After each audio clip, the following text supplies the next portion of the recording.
What's poppin', everybody? Back with another video. In this video, we got to talk about DJ Akademiks. Yeah, he just won't go away. He refuses to go away. He jumped on his Twitch stream and, of course, reacted to Kendrick Lamar's Super Bowl halftime performance. And he said, and I quote, Kendrick's performance was ghetto and classless. Yeah, this is what DJ Akademiks said. You know, and then he went on to hate on SZA because, you know, for some reason he has this whole vendetta against SZA. I don't know where that, somebody in the comment section can elaborate on why he hates SZA so much. Like, SZA's like the coolest musician, celebrity. She just stays out the way and makes great music. How could you hate SZA? I don't know. But anyway, I'm gonna play the clip and then we'll discuss. It made sense. Do you think they regret picking Kendrick for that ghetto classless performance? Yo, you gotta stop that. You really do gotta stop that. It was ghetto. It wasn't ghetto? Yeah, it was ghetto. It was ghetto. Ghetto. Yo, so you telling me what's more ghetto? If Kendrick brought out Rihanna, leave SZA at home. Leave her ass at home. Bring out Rihanna. Do Loyalty. Give her 2 songs. Have her perform Umbrella and come and rule, girl, with your plan. Let that happens. Kendrick, you get 7 songs. Let's cut out the whack songs. Peekaboo, out of here. Man in the Garden, out of here. Matter of fact, we're cutting 4 of his songs because he got to perform Not Like Us twice. We only showed up for one reason. You performing it twice. At the beginning and at the end, W performance. At least the people wouldn't look like they're falling asleep, and at least the white people would be like, oh, okay, all right, I don't know what this exactly is, but I at least know some familiar and at least culturally, he could still violate Drake. Chat. First, when did we make Akademiks the voice of the culture? I don't think he's the voice of the culture. He's leaning so far right, like he's like, to me, he's like a watered down Myron from Fresh and Fit. Like, how could you even have a hip hop conversation about hip hop music and say this artist too ghetto?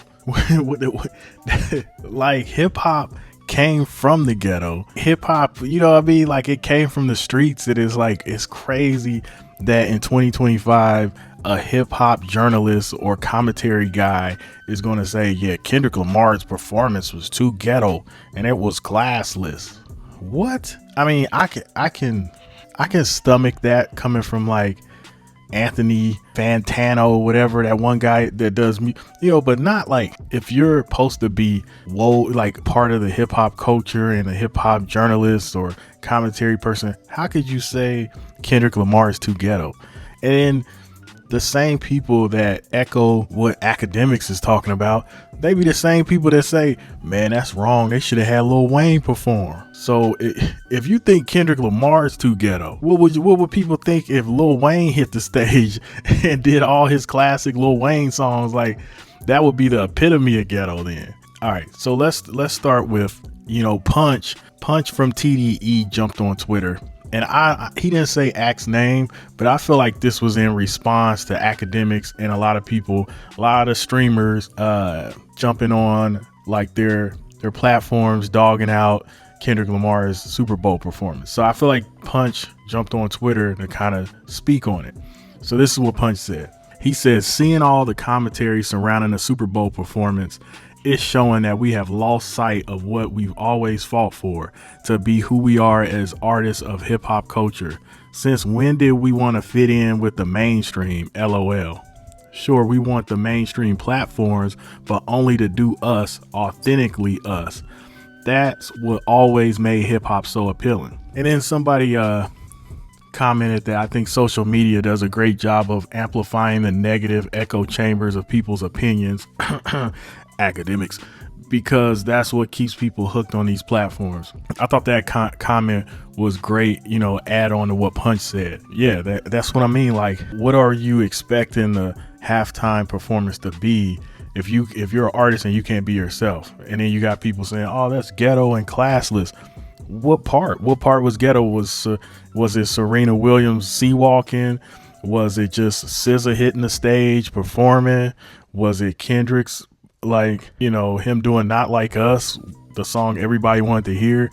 And it's crazy because if you follow Kendrick's music and you really know his songs and you see the vision, you see the meaning behind that performance, to me, it was a great performance. What did people expect? What type of music did you want to hear at the halftime show? Did you even want to hear? I feel like if you calling hip hop artists ghetto and classless, I feel like you just didn't even want to hear hip hop at the Super Bowl. Like you didn't even want a hip hop act, you know. And they already said the numbers are in. Kendrick broke the record. I think he might have broke Michael Jackson's record. This is the most viewed halftime Super Bowl performance ever. So it's like the numbers don't lie. So I just don't, some people just want to be like contrarian, like they just want to go against the grain. If everybody says this is cool, they're going to say it's whack.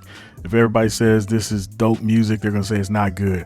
Akademiks has a pattern of hating on lyrical rappers. You know, if it's music that's really simple and it's just about partying, drinking, you know, and women, clubbing, he's all for that. But then soon as a real lyricist does a performance, he's like, oh, it's too wordy.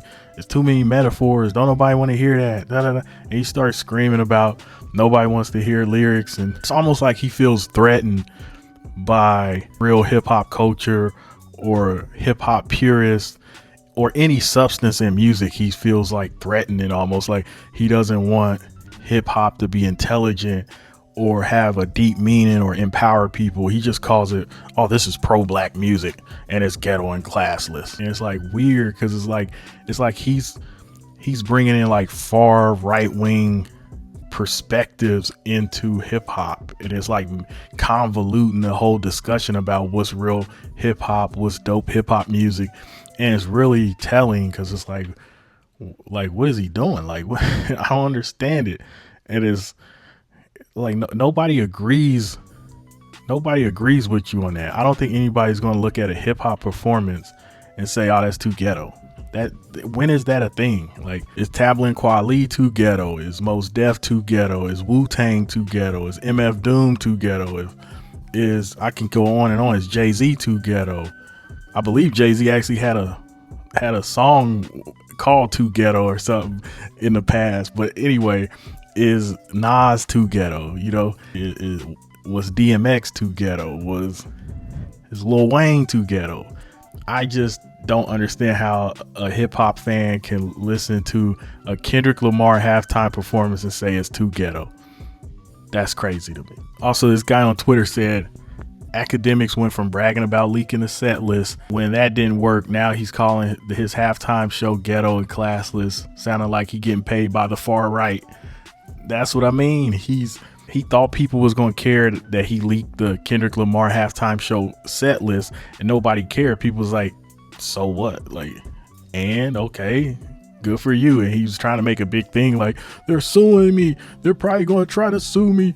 And he was like trying to like make people care about that or make it a viral moment. And people were like, we don't really care if you had the set list early or who gave it to you. We don't care.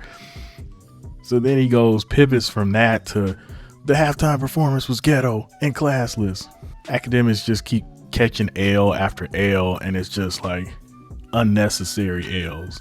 It's like, quit forcing it, Mavs. Quit forcing it. Drop a comment. I want to hear what you guys think about this. What is Akademiks doing? What is he thinking?